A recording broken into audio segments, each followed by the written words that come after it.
Assalamualaikum warahmatullahi wabarakatuh. Apa kabar anak-anakku yang berada di kelas 6? Semoga hari ini kalian dalam keadaan sehat, ceria, bahagia, dan pastinya semangat dalam menuntut ilmu. Sebelum kita memasuki pelajaran hari ini, mari kita membaca basmalah terlebih dahulu.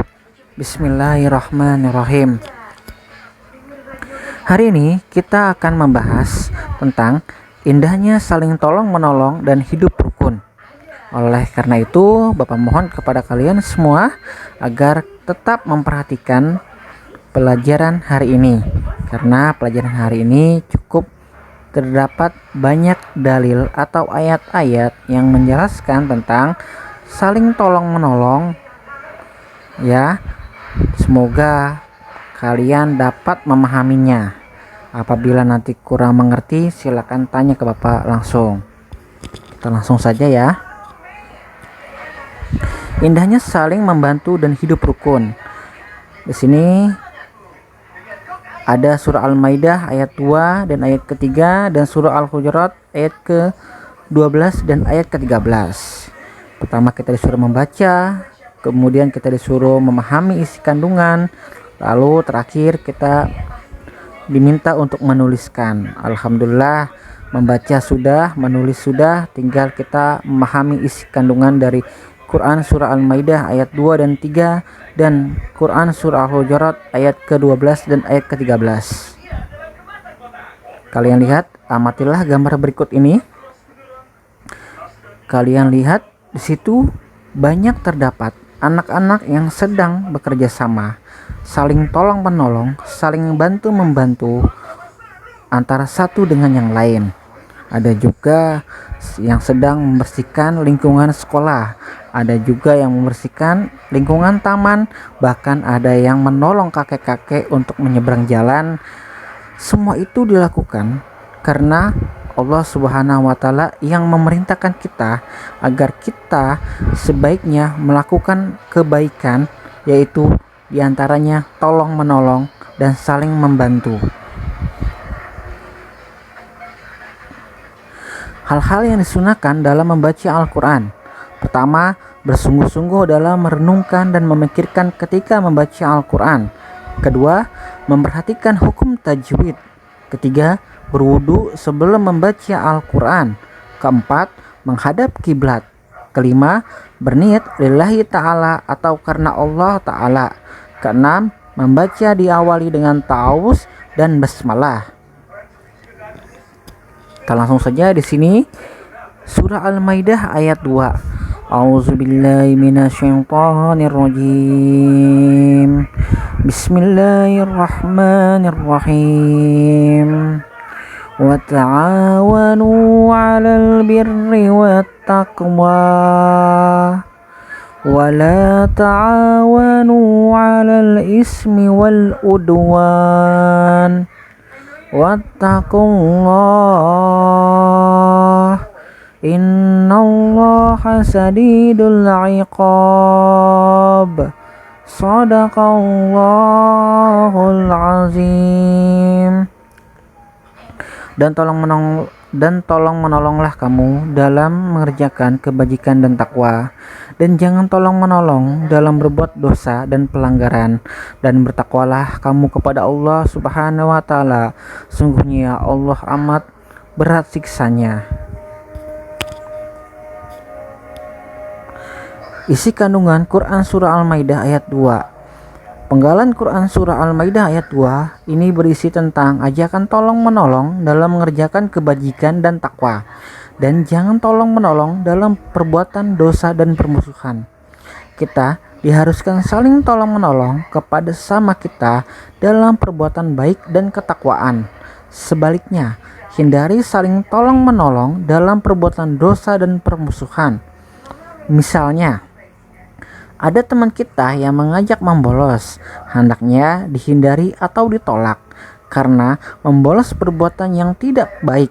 Tetapi jika ada teman kita yang mengajak ke masjid untuk mendengarkan ceramah agama atau sholat berjamaah, kita harus mendukungnya Begitu pula jika ada teman mengajak nonton televisi atau main game terus-menerus sehingga lupa makan dan sholat bahkan belajar, kita harus menolaknya. Tapi jika ada teman yang mengajak kita belajar bersama, kita harus mau bergabung. Karena belajar bersama sangat baik dan menguntungkan diri sendiri dan orang lain. Insya Allah kita akan mendapatkan karunia dan pahala dari Allah Subhanahu wa Ta'ala. Kita lanjut membaca Quran surah Al-Maidah ayat ketiga. A'udzubillahi minasyaitonirrajim. Bismillahirrahmanirrahim. Al-yawma ya'isal ladzina kafaru min dinikum fala tahsawhum wahsawun. Al-yawma akmaltu lakum dinakum wa atmamtu alaikum ni'mati wa raditu lakumul Islam madinah.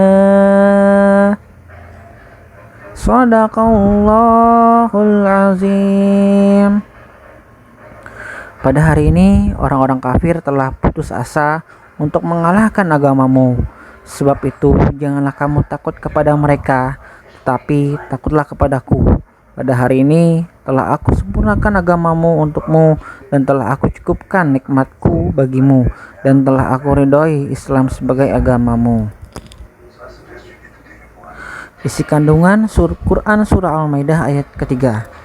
Anak-anak, dalam Quran surah Al-Maidah ayat ketiga, Allah Subhanahu wa Ta'ala mengingatkan umatnya agar tidak takut kepada orang-orang kafir, tetapi takutlah hanya kepada Allah Subhanahu wa Ta'ala. Pada saat Nabi Muhammad SAW melaksanakan haji wada, haji terakhir yang dilakukan oleh Nabi Muhammad SAW, Allah Subhanahu wa Ta'ala menurunkan wahyu yang menyatakan bahwa pada hari ini haji wada telah kusempurnakan ajaran agama untukmu. Aku ridhoi agama Islam sebagai agamamu. Anak-anak, pada Quran surah Al-Maidah ayat ketiga diharapkan kita harus takut hanya kepada Allah Subhanahu wa Ta'ala. Segala perintah Allah Subhanahu wa Ta'ala harus kita laksanakan, dan segala larangan Allah Subhanahu wa Ta'ala kita hindari. Jadi ajaran Islam yang disampaikan Nabi Muhammad SAW harus kita yakini dan amalkan, karena Allah Subhanahu wa Ta'ala telah menyempurnakan sekaligus ridhoi bahwa agama Islam menjadi agama Nabi Muhammad SAW dan pengikutnya. Di samping itu, kita harus mensyukuri nikmat yang Allah Subhanahu wa Ta'ala berikan kepada kita dengan cara beribadah kepadanya. Kita lanjut membaca Quran surah Al-Hujurat ayat ke-12. A'udzubillahi minasyaitonirrajim. Bismillahirrahmanirrahim.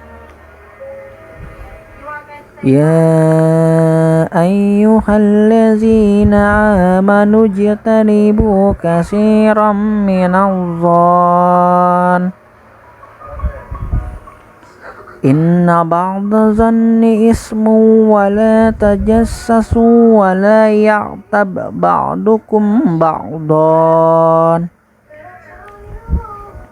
ayyuhibbu ahadukum ayyakula lahma akhihi maitan fakarrihtumuh wattaqullah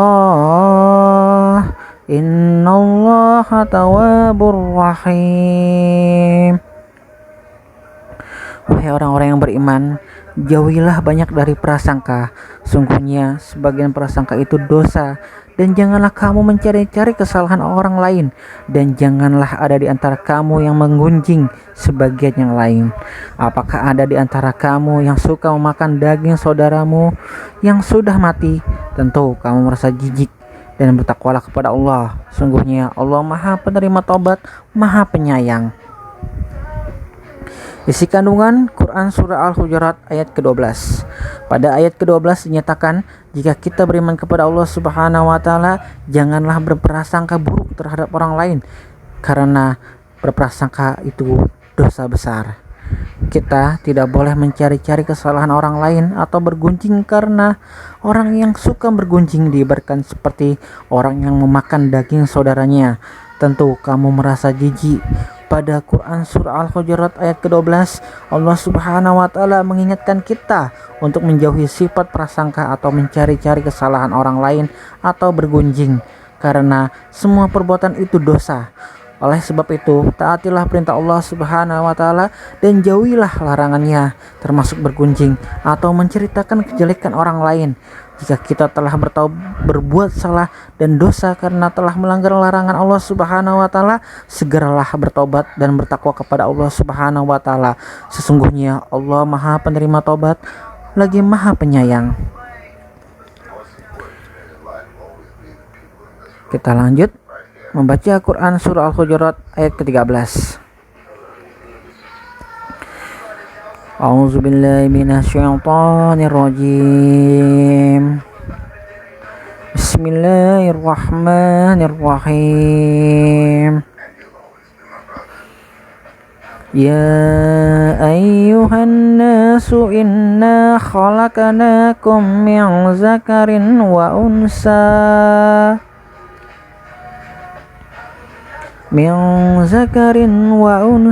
waj'alnakum syu'uban wa qabaila lita'arafu. Inna akramakum indallahi atqakum. Innallaha alimun khabir. Shadaqallahul azim. Wahai manusia, sungguh kami telah menciptakan kamu dari seorang laki-laki dan seorang perempuan. Kemudian kami jadikan kamu berbangsa-bangsa dan bersuku-suku agar kamu saling mengenal. Sesungguhnya yang paling mulia di antara kamu di sisi Allah ialah orang yang paling bertakwa. Sungguh Allah Maha Mengetahui, Maha Teliti. Isi kandungan Quran surah Al-Hujurat ayat ke-13. Allah Subhanahu wa taala menyatakan bahwa orang yang paling mulia di sisi Allah Subhanahu wa taala adalah orang yang bertakwa. Oleh sebab itu, tidak ada artinya kita menyombongkan diri tanpa beribadah kepada Allah Subhanahu wa taala. Pada Quran surah Al-Hujurat ayat ke-13, Allah Subhanahu wa taala menciptakan manusia yang terdiri dari laki-laki dan perempuan. Manusia itu suka berkumpul dan berkelompok sehingga mereka membentuk suku atau bangsa. Allah Subhanahu wa taala mengingatkan bahwa manusia suka berkumpul dan berkelompok. Ketika kita berkelompok, apa yang kita lakukan? Ya, benar. Jika kita belum mengenal teman-teman dalam kelompok, kita harus saling mengenal antara satu dengan yang lainnya. Dengan saling mengenal, kita akan memahami sifat dan tahu hobi masing-masing. Dengan saling mengenal sesama teman, kita akan terhindar salah paham atau prasangka negatif atau saling bergunjing yang tidak benar.